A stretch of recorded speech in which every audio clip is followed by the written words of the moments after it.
কামৰূপ জিলাৰ এখনি উল্লেখনীয় বিদ্যালয় বেজেৰা উচ্চতৰ মাধ্যমিক বিদ্যালয় দেশে স্বাধীনতা লাভৰ পূৰ্বে অৰ্থাৎ 1947 চনৰ 1 ফেব্ৰুৱাৰী তাৰিখে স্থাপিত বিদ্যালয়খনে সময়ৰ বুকুত শিক্ষা প্ৰদানৰ যাত্ৰাক আগুৱাই আজিৰ এই সময়ত উপস্থিত হৈছেহি। সময় মানেই পৰিৱৰ্তনৰ আধাৰ। সময়ৰ লগত খাপ খুৱাই আধুনিক শৈক্ষিক ক্ষেত্ৰখনৰ প্ৰয়োজনীয়তাৰ প্ৰতি লক্ষ্য ৰাখি অসম চৰকাৰে চৰকাৰী আৰু প্ৰাদেশিকৃত বিদ্যালয়সমূহৰ আন্তঃগাঁথনি উন্নয়নৰ বাবে এক সুদূৰ প্ৰসাৰী আঁচনি গ্ৰহণ কৰিছিল।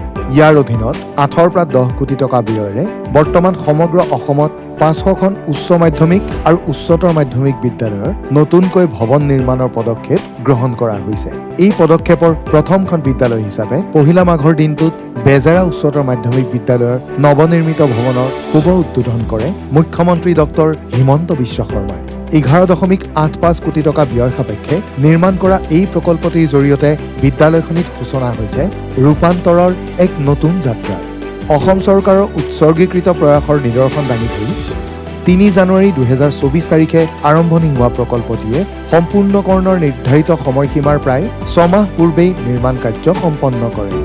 আধুনিক পৃথিৱীৰ প্ৰয়োজনীয়তাৰ প্ৰতি লক্ষ্য ৰাখি শিক্ষাৰ্থীসকলে এক সামগ্ৰিক বিকাশৰ পৰিৱেশ পাব পৰাকৈ বিদ্যালয়খনৰ এই নৱনিৰ্মিত গ্ৰাউণ্ড প্লাছ 2 মহলাযুক্ত ভৱন, এটা স্মাৰ্ট শ্ৰেণীকোঠাৰ সৈতে মুঠ 19টা শ্ৰেণীকোঠা, কম্পিউটাৰ লেব, পুথিভঁৰাল, 4টা লেবৰেটৰী, ৱৰ্কশ্বপ ৰুম আদি বিশেষ আন্তঃগাঁথনিৰ অন্তৰ্ভুক্তিৰে বিদ্যালয়ত থাকিবলগীয়া আন সকলো ব্যৱস্থা উন্নত কৰা তথা আকৰ্ষণীয় ধৰণে নিৰ্মাণ কৰা হৈছে।